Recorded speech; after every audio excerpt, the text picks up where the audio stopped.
So I just wanted to talk about this film here called Mad God by a guy called Phil Tippet, because I don't really see anybody talking about this film that came out in 2021.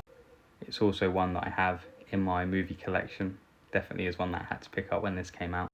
But essentially, Mad God is 90% stop motion with 10% of live action and other elements put in to offer a unique style. And it follows this man here, like a humanoid, the assassin, as he travels through this underworld with creatures and freaks and geeks, essentially, and just a really creepy dystopian world with a map. And he's on this objective that us as the audience are not quite sure what the end goal is and what this map leads to.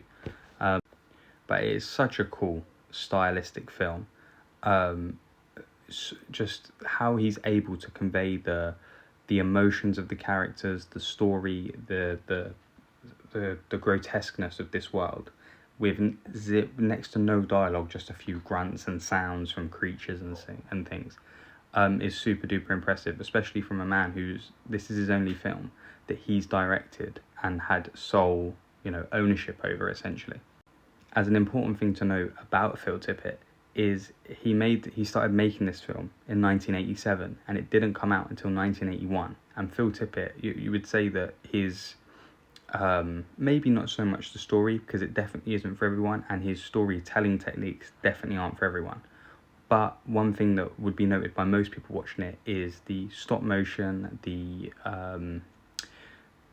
the style of the characters, the look of the characters, the look of the world is definitely top notch and very much feels like a very seasoned veteran. So to be his first film would maybe seem, for first time viewers, quite a peculiar thing. But this is actually because Phil Tippett has worked on films that probably 99% of you have already seen, from RoboCop to Starship Troopers to Jurassic Park and Star Wars. He used to work on creature stop motion, for like the Rancor in Return of the Jedi, for the creatures in Starship Troopers, for I guess how the freaky stuff that happens in RoboCop. So he's worked on iconic films, so he has very hands-on approaches when it comes to films he's worked on. So when he's made his own film, to do something like stop motion that is probably about as hands-on as you could get as a movie director, you can definitely see that he comes into his own here, and probably why stylistically this movie definitely thrives in that aspect. It is unfortunate that it definitely didn't get a bigger sort of promotional sort of run to really amp the hype for this movie up, because I would definitely like to see more from Phil Tippett, and maybe we will, because this definitely will, if it hasn't already, will definitely get a cult following. But I just think it's super, super impressive. Stop motion is probably like one of my favourite forms of making a movie. I just think to have that sort of personal relationship with the movie, and that the fact that directors are not only getting across what they want. When directors are directing a film, they really sort of, it's their canvas, but this is literally their canvas. They are so hands-on, and I just find that a really, really interesting approach to making a film. But yeah, the main reason for putting this video up is because I just implore more and more people to go and check this film out. I think it's on Prime for Shudder. You can even do a free trial on Shudder.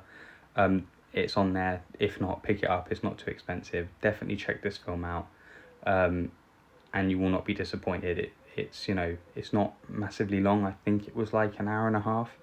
So it's not crazy long. The fact that there's no dialogue at all, you won't, because it's so stylistic and you're taking in so much information visually, you won't process the fact that you haven't heard a word spoken in 90 minutes. It's just a really amazing crafted film, and full credit to Phil Tippett.